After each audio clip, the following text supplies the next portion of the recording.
Hello everyone, welcome back. तो जैसे मैंने कल जाते वक्त आपको कहा था कि आज हम सॉल्व एग्जाम्पल 3 करेंगे from your text book, right. तो सबने उसे पढ़ा होगा, उसका फॉर्मेट रेडी किया होगा। उसका फॉर्मेट इज सेम जैसे हमने कल ड्रॉ किया था, लेकिन उसमें थोड़ा बहुत चेंजेस है, मॉडिफिकेशन है। देखते हैं सम पढ़ने पर कि क्या फॉर्मेट हमें और किस प्रकार बनाना है।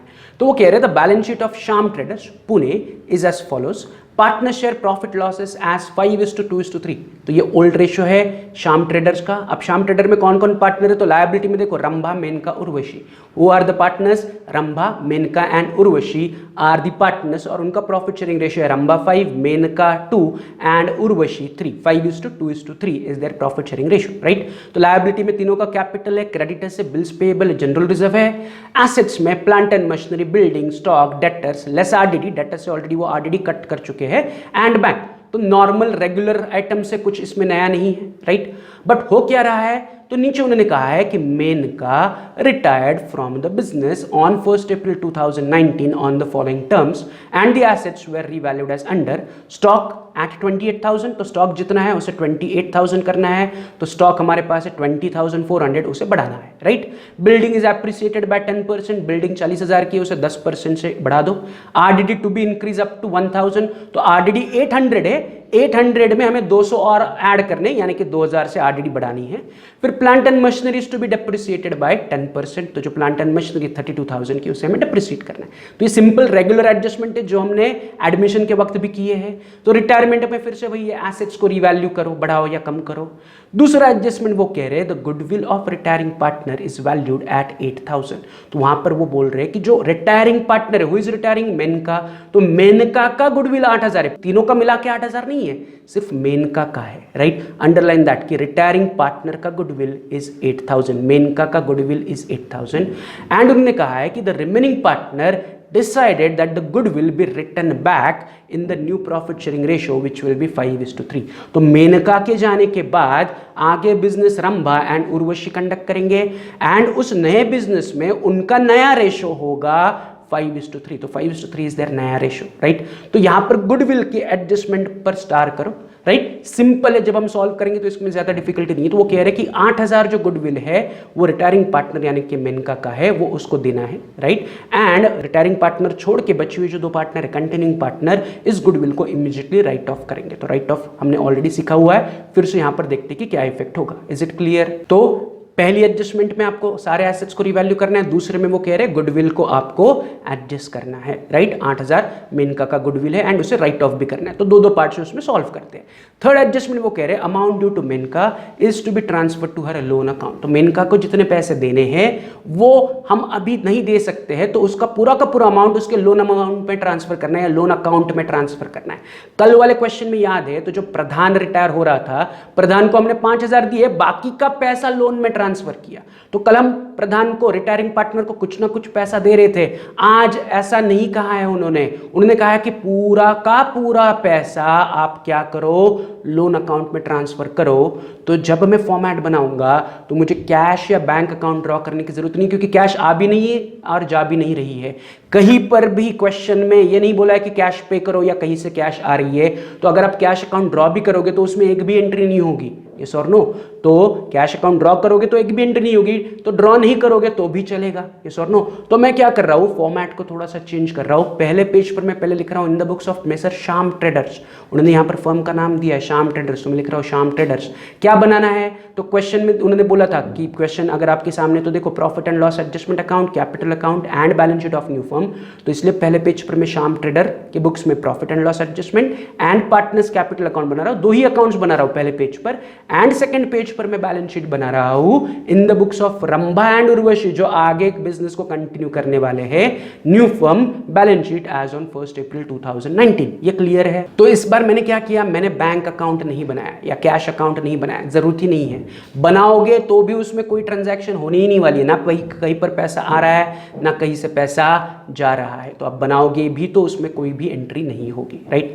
तो अब सॉल्व कैसे करेंगे? तो सॉल्व करने के लिए हम कुछ स्टेप्स का यूज करेंगे। करेंगे। तो जो पहली स्टेप हमारी है वो क्या है कि हम पुराने पार्टनर्स का कैपिटल उठाएंगे, यस और नो, फटाफट उनको उठा के हम कैपिटल अकाउंट के क्रेडिट में लिखेंगे। By balance brought down, Rambha column 36,000, main का कॉलम 32,000, उर्वशी कॉलम 17,600। ये क्लियर है स्टेप 1। मैंने पुराने पार्टनर्स का कैपिटल उठाया, कैपिटल अकाउंट के क्रेडिट में लिख लिया। स्टेप 2 हम क्या करेंगे, general reserve, reserve fund, P&L account होगा तो उसे डिस्ट्रीब्यूट करेंगे। तो क्वेश्चन पढ़ते वक्त हमें लायबिलिटी में जनरल रिजर्व दिखा था 14,000, तो उस 14,000 को मैं इन तीनों पार्टनर्स के बीच में, रंभा, मेनका एंड उर्वशी के बीच में उनके पुराने रेशो में विच इज 5:2:3 में डिस्ट्रीब्यूट करूंगा। तो 14,000 जनरल रिजर्व को मैं 5:3 यानी कि 7,000, 2,800 एंड 4,200 डिस्ट्रीब्यूट करूंगा old partner in old ratio. Is it clear? तो जनरल रिजर्व को उठाया, पुराने पार्टनर्स को पुराने रेशो में मैंने डिस्ट्रीब्यूट कर दिया, राइट। अब हमारी तीसरी स्टेप होती है कि हम कैश या बैंक का बैलेंस उठाते हैं एंड उसे कैश बैंक अकाउंट में लिखते हैं, बट हमने कैश बैंक अकाउंट नहीं लिखा है तो मैं तीसरी स्टेप स्किप कर रहा हूं एंड चौथे स्टेप पे चल रहा हूं। चौथी स्टेप क्या कहती है? चौथी स्टेप कहती है सॉल्व द एडजस्टमेंट। चौथा स्टेप क्या कहता है? एडजस्टमेंट को सॉल्व करो। तो मैं फटाफट चल रहा हूं फर्स्ट एडजस्टमेंट पे। फर्स्ट एडजस्टमेंट में वो कह रहे हैं the assets were revalued as under stock 28,000, building is appreciated by 10%, RDD to be increased up to 1,000, plant and machinery is to be depreciated by 10%। तो आपको ये एडजस्टमेंट अभी खुद से सॉल्व करनी है।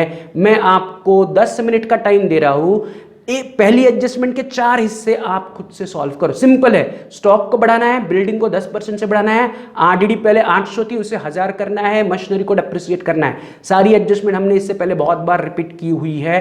तो मैं आपको 10 मिनट का टाइम दे रहा हूं, वीडियो को पॉज करो, इन एडजस्टमेंट को सॉल्व करो, फिर आपका आंसर एंड मेरा आंसर वेरीफाई करो। Is it clear? चलो तो फटाफट pause the video and solve the adjustment.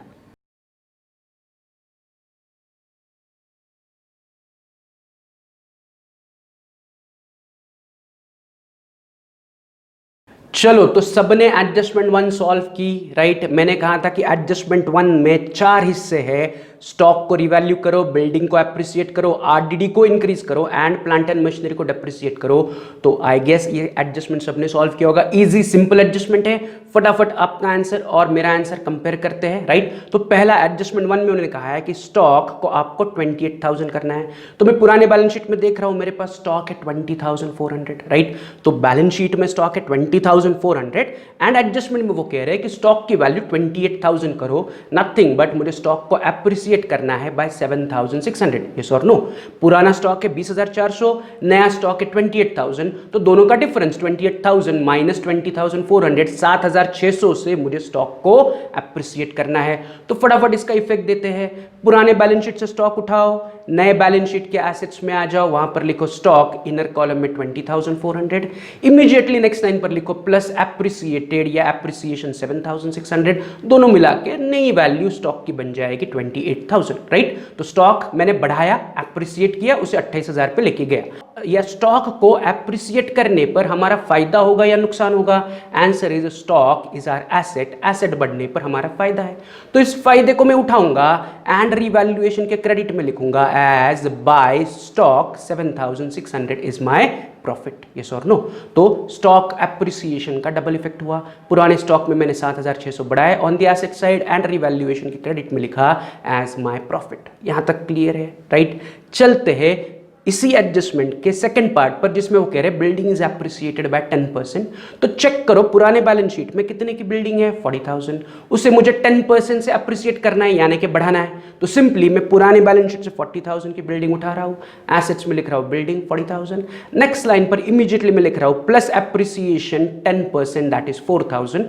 तो 40 + 4 बिल्डिंग मेरी बाहर बची 44,000। 40,000 का 10% इज 4,000। तो बिल्डिंग एप्रिसिएट होके 44,000 हो गई। यस और नो? अब फिर से बिल्डिंग मेरी एसेट है, एसेट को एप्रिसिएशन हो रहा है या एसेट को मैं एप्रिसिएट कर रहा हूं, तो एप्रिसिएशन पे मेरा फायदा होगा या नुकसान होगा? Answer is it is my profit. तो इस प्रॉफिट को उठा के मैं फिर से रिवैल्यूएशन के कहां पर लिखूंगा? क्रेडिट में बाय बिल्डिंग आउटर कॉलम में 4,000, 4,000 का फायदा हुआ। यस और नो? तो फर्स्ट एडजस्टमेंट के 2 हिस्से मैंने सॉल्व किए कि पहले मैंने स्टॉक को एप्रिसिएट किया, बिल्डिंग को एप्रिसिएट किया। इसी एडजस्टमेंट में तीसरा पार्ट वो कह रहे हैं, क्या कह रहे हैं? RDD to be increased up to 1,000। RDD to be increased up to 1000, ये उन्होंने पहले एडजस्टमेंट में तीसरा हिस्सा कहा है, यस और नो। तो मुझे चेक करना पड़ेगा मेरे पुराने बैलेंस शीट में कितना आरडीडी है। तो अगर मैं बैलेंस शीट में चेक कर रहा हूं तो मेरे पास 16800 के डेटर्स है एंड वहां पर 800 रुपये आरडीडी है। तो मुझे उस 800 रुपये को कैंसिल करना है एंड उसकी जगह में 1000 रुपये आरडीडी लिखना है। एडजस्टमेंट में वो क्या कह रहे हैं कि आरडीडी को इंक्रीज करो अप टू 1000, आरडीडी को 1000 रुपये तक लेके जाओ। तो जो 800 रुपये आरडीडी है उसे 1000 रुपये लेके जाओ, मतलब 200 रुपये से उसे इंक्रीज करो, यस और नो। तो मैं क्या करूंगा, सबसे पहले तो मैं पुराने डेटर्स को उठाऊंगा, उसे नए बैलेंस शीट में लिखूंगा, डेटर्स इन अ कॉलम में 16800। अब उसके नीचे में लिखूंगा आरडीडी, बट कितना, 1000। तो मैं नेक्स्ट लाइन पर लिख रहा हूं माइनस आरडीडी 1000। तो 16800 माइनस 1000 रुपीज, बाहर बचे 15800, यस और नो, राइट। अब मुझे इसका सेकंड इफेक्ट देना पड़ेगा, ये क्लियर है। मैंने 16800 पुराने डेटर्स लिखे एंड उसमें से 800 रुपये की जगह 1000 रुपये आरडीडी लिखी, क्योंकि उन्होंने एडजस्टमेंट में कहा है 800 नहीं चाहिए, आरडीडी को इंक्रीज करो अप टू 1000, 800 से उसे 1000 रुपये तक लेके जाओ, यस और नो। तो मैं आरडीडी को 1000 रुपये पे लेके गया, यस और नो। तो अगर मैं कंपेयर करूंगा, पुरानी आरडीडी थी 800, नई आरडीडी है 1000, मतलब मैंने आरडीडी को 200 रुपये से इंक्रीज किया। 1000 मेरी नई आरडीडी एंड 800 मेरी पुरानी आरडीडी का difference is 200। So new RDD 1000 minus old RDD 800, my RDD is increased by 200. तो RDD बढ़ रही है, RDD is a provision कि इतना पैसा डूब सकता है, तो RDD बढ़ने पर हमारा नुकसान है। ये दूसरा लॉजिक है, पहले 16000 के डेटर्स बाहर थे, अब 15800 के डेटर बाहर है, तो डेटर आर गोइंग डाउन, मतलब इट इज नुकसान।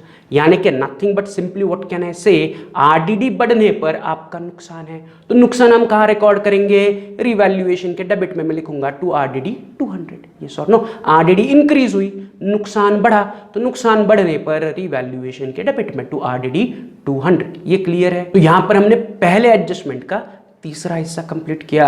अब पहले एडजस्टमेंट के चौथा हिस्सा वो कह रहे हैं plant and machinery to be depreciated by 10%। Plant and machinery को 10% से डेप्रिसिएट करो। तो फिर से देखो, पुराने बैलेंस शीट में कितने की प्लांट एंड मशीनरी है, 32,000 की, उसे मुझे क्या करना है, 10% से डेप्रिसिएट करना है, सिंपल है। तो मैं क्या कर रहा हूँ, 32,000 को उठा रहा हूँ, नए बैलेंस शीट में लिख रहा हूँ plant and machinery 32,000 in a column. Immediately next line पर कहूंगा minus depreciation 10% to 3,200। So 32,000 minus 3,200, मेरी प्लांट एंड मशीनरी बाहर बच रही है 28,800, ये क्लियर है। मैंने प्लांट एंड मशीनरी को 10% से डेप्रिसिएट किया। अब प्लांट एंड मशीनरी डेप्रिसिएट हो रही है, मतलब मेरे लिए फायदा होगा या नुकसान होगा, तो आंसर इज मैं प्लांट एंड मशीनरी को डेप्रिसिएट कर रहा हूं, मतलब इट इज माय लॉस। तो उस लॉस को मैं उठा के रिवैल्यूएशन के डेबिट में लिखूंगा टू प्लांट एंड मशीनरी 3,200। यहां तक क्लियर है। तो पहले एडजस्टमेंट का चौथा हिस्सा प्लांट एंड मशीनरी को डेप्रिसिएट करो, डबल इफेक्ट हो गया। So we are done with plant and machinery का डेप्रिसिएशन एंड इसी के साथ हमारी पहली एडजस्टमेंट भी कंप्लीट हुई। तो फटाफट चलते हैं ऑन द सेकंड एडजस्टमेंट, जो वो कह रहे हैं the goodwill of retiring partner is valued at rupees 8,000 and the remaining partner decided that the goodwill be written back in their new profit sharing ratio which will be 5:3। तो उन्होंने adjustment number 2 में कहा है कि जो retiring partner है 8,000 उसका goodwill है, राइट, तो ये हमें उसको देना पड़ेगा।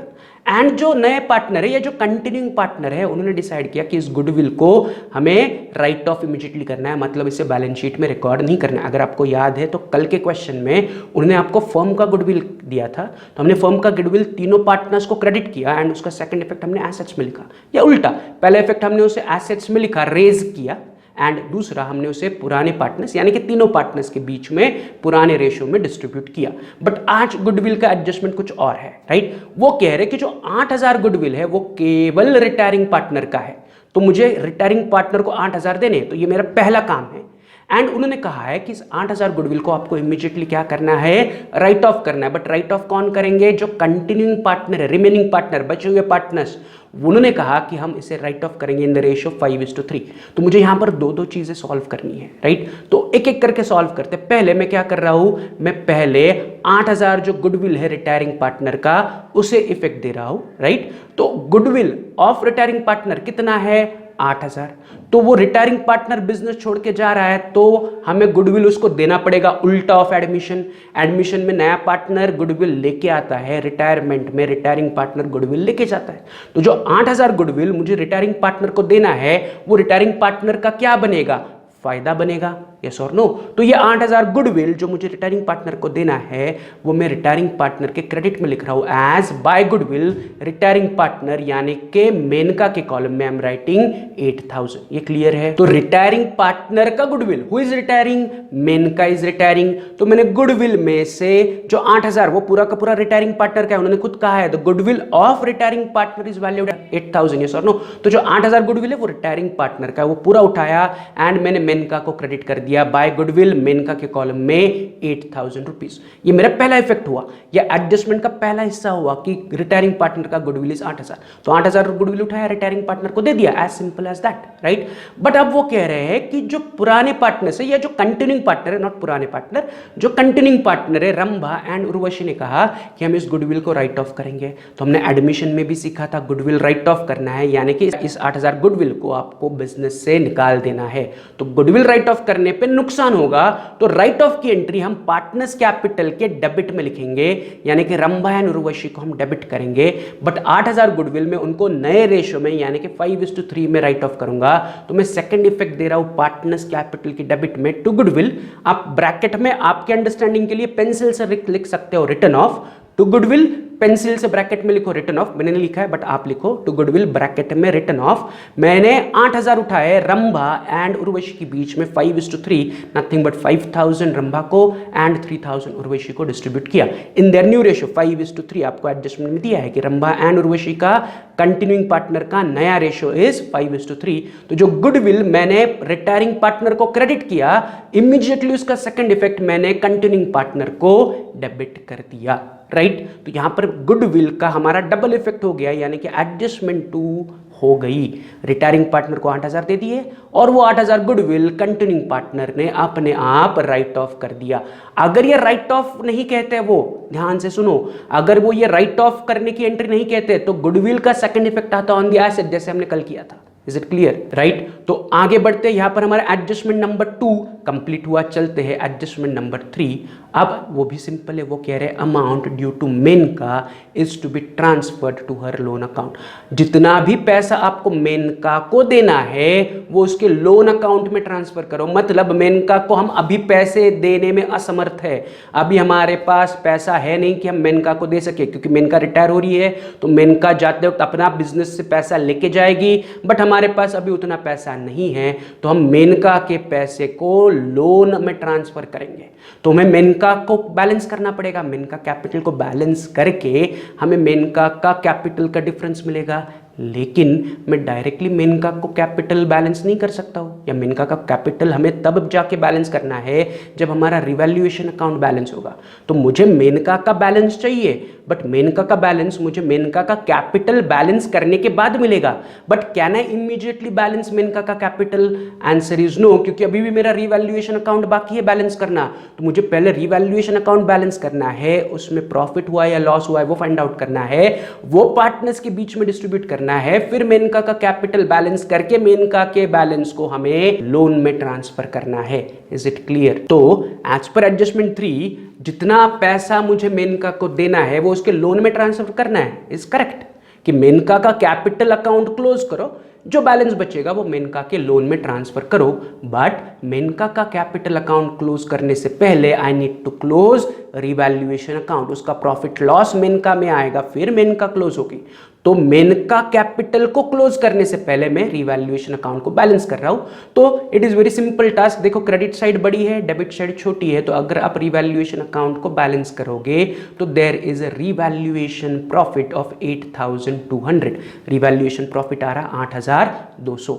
इमीडिएटली इस 8,200 को तीनों पार्टनर्स में उनके पुराने रेशो में, that is 5:2:3, the ratio between Rambha Maneka and Urvashi, check करो क्वेश्चन में क्या दिया उन्होंने, 5:2:3। तो इस रिवैल्यूएशन प्रॉफिट को मैं मेनका, रंभा एंड उर्वशी के बीच में ट्रांसफर कर रहा हूं या डिस्ट्रीब्यूट कर रहा हूं। रंभा को मिल रहा है 4,100, मेनका को मिल रहा है 1,640, उर्वशी को मिल रहा है 2,460। तो जो रिवैल्यूएशन प्रॉफिट है वो मैंने तीनों पार्टनर्स, ऑल 3 मेरे पुराने पार्टनर्स हैं, राइट, इसमें से एक रिटायर हो रहा है बट उसे भी प्रॉफिट का हिस्सा मिलेगा। तो in all the partners in old ratio मैंने डिस्ट्रीब्यूट किया, यस और नो। तो मैंने क्या किया, रिवैल्यूएशन अकाउंट बैलेंस किया, रिवैल्यूएशन प्रॉफिट कैलकुलेट किया एंड वो रिवैल्यूएशन प्रॉफिट मैंने तीनों पार्टनर्स के बीच में पुराने रेशियो में डिस्ट्रीब्यूट किया। अब इस प्रॉफिट को उठाऊंगा and second effect partners capital के क्रेडिट में दूंगा बाय रिवैल्यूएशन प्रॉफिट। रंभा के कॉलम में 4100, मेनका के कॉलम में 1640 एंड उर्वशी के कॉलम में 2460। रिवैल्यूएशन प्रॉफिट उठाया, पार्टनर्स कैपिटल को क्रेडिट कर दिया। वंस दैट इज डन, अब हम एडजस्टमेंट 3 के हिसाब से मेनका का कैपिटल का कॉलम बैलेंस करते हैं। सिर्फ किसका, मेनका का कैपिटल कॉलम बैलेंस करते हैं, रंभा उर्वशी का बाद में। मेनका रिटायर हो रही है तो हमें मेनका का बैलेंस चाहिए कि कितना बच रहा है, उससे पहले हम लोन में ट्रांसफर करेंगे, फिर बचे हुए पार्टनर्स को क्लोज करेंगे। तो मैं क्या करने वाला हूं, मेनका का कैपिटल कॉलम बैलेंस करने वाला हूं starting with the total of credit side, right. तो मेनका के क्रेडिट साइड की टोटल आ रही है 44,440। 44,440 मेनका के कैपिटल की क्रेडिट साइड की टोटल है। वैसे ही सेम मेनका के कैपिटल की डेबिट साइड की टोटल इज 0, क्योंकि डेबिट में एक भी एंट्री नहीं है, यस और no. I am just checking Menka का क्रेडिट विथ मेनका का डेबिट। मेनका के क्रेडिट में 4 आइटम से उनकी टोटल है 44,440 एंड मेनका के क्रेडिट में एक भी आइटम नहीं है तो उसका टोटल इज 0। तो बड़ी वैल्यू इज 44,440, तो मैं दोनों तरफ मेनका के टोटल लिखूंगा 44,440, 44,440 and take a difference 44,440 minus 0। Difference आ रहा है 44,440 जो मैं लिखूंगा डेबिट साइड में, क्योंकि डेबिट में कुछ भी नहीं है या डेबिट इज छोटा, तो डिफरेंस में लिखूंगा मेनका के डेबिट साइड में 44,440 स्टार, यानी कि that is my balancing figure. मतलब ऑन रिटायरमेंट मेनका के 44,440 अभी भी बिजनेस में इन्वेस्टेड है, जो हमें उसे लोन अकाउंट में ट्रांसफर करने हैं। तो जो मेनका का कैपिटल अकाउंट का बैलेंस आया वो मैं ट्रांसफर कर रहा हूं टू मेनकाज लोन अकाउंट। कहां पर ट्रांसफर कर रहा हूं, मेनका के कैपिटल का डिफरेंस में मेनका लोन अकाउंट में ट्रांसफर कर रहा हूं। देखो adjustment 3, amount due to Maneka is to be transfer to her loan account. तो जितना भी पैसा मेनका के नाम पर मेनका के कैपिटल में दिख रहा है 44,440, उसे मैं मेनका लोन अकाउंट में ट्रांसफर कर रहा हूं, राइट। Is it clear. तो अब मुझे इसका सेकेंड इफेक्ट देना पड़ेगा। तो जो मैंने लिखा टू मेनका लोन अकाउंट, मैं उसे उठाऊंगा एंड नए बैलेंस शीट के लायबिलिटी में लिखूंगा मेनका लोन 44,440। तो ये जो 44,440 मेनका का बैलेंस है ये बिजनेस में एज ए लोन दिखेगा एंड जो कंटिन्यूइंग पार्टनर है, रिमेनिंग पार्टनर है, वो इन फ्यूचर इसे थोड़ा थोड़ा करके रिपे करेंगे। Is it clear. तो एज पर एडजस्टमेंट 3 हमने मेनका को कैपिटल या मेनका का कैपिटल बैलेंस किया, उसका बैलेंसिंग फिगर उसके लोन में ट्रांसफर किया एंड उसका सेकंड इफेक्ट मैंने लायबिलिटी में दे दिया।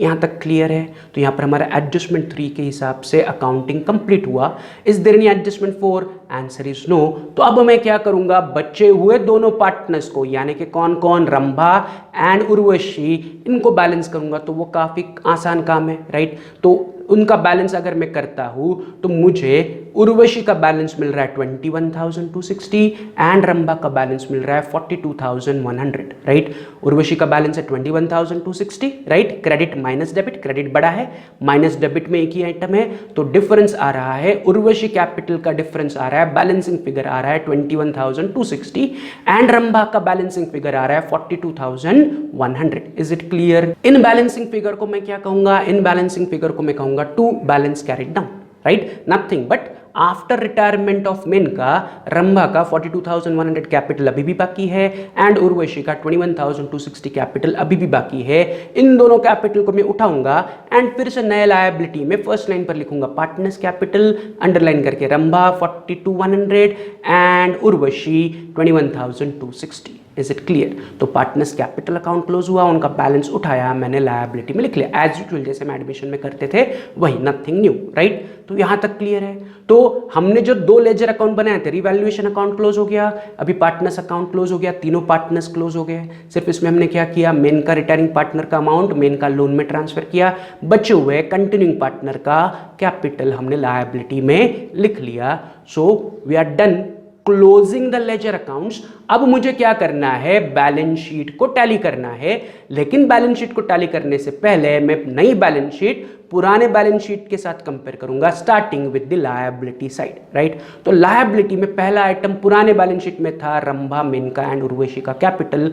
नए बैलेंस शीट में रंभा, उर्वशी का कैपिटल आया एंड मेनका का लोन आया, मतलब दिस इज ऑलरेडी डन। या सिंपली हम स्टेप 1 में क्या करते हैं, partners capital partner capital account में लिखते हैं, तो ये ऑलरेडी लिख चुके हम, यानी कि इट इज अनटच्ड या टच्ड है, तो it is touched item, yes और no, it is not untouch, ये हमने लिख चुका है। स्टेप 1 में हमने इसको उठा के लिख लिया, तो फिर से लिखने की जरूरत नहीं है।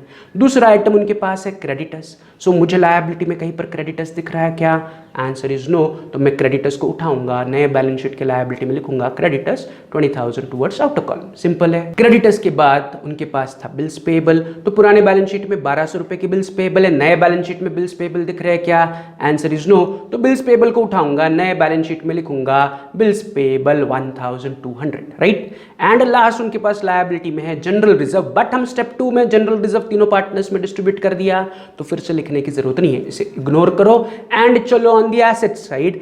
एसेट्स में पहला आइटम है plant and machinery. Do I have plant and machinery in my new balance sheet, answer is yes, मैंने उसे डेप्रिसिएट किया। लास्ट आइटम देखो, so plant and machinery is already return, तो उसे इग्नोर करो। अगला आइटम है बिल्डिंग, नए बैलेंस शीट में बिल्डिंग मुझे दिख रहा है क्या, आंसर इज यस, मैंने उसे 10% से एप्रिसिएट करके नए बैलेंस शीट में लिख लिया, सो मुझे फिर से लिखने की जरूरत नहीं है। उसके बाद स्टॉक, नए बैलेंस शीट में स्टॉक है क्या, आंसर इज यस, तो फिर से लिखने की जरूरत नहीं है। स्टॉक के बाद डेटर्स, नए बैलेंस शीट में डेटर्स विथ न्यू आरडीडी मेरे पास है, तो डेटर्स को लिखने की जरूरत नहीं है। एंड लास्ट आइटम हमारे पास है बैंक। मुझे एसेट्स में कहीं पर बैंक नहीं दिख रहा है, इस बार हमने बैंक अकाउंट नहीं बनाया था, तो स्टेप 3 में हमने बैंक का बैलेंस कहीं पर नहीं लिखा है, राइट। तो bank balance is as it is constant on 12,400, तो मैं उसे उठाऊंगा एंड नए एसेट्स में लिखूंगा बैंक 12,400। बैंक इज अनटच्ड, हमने कहीं पर भी बैंक का कोई भी अकाउंटिंग नहीं किया टिल नाउ।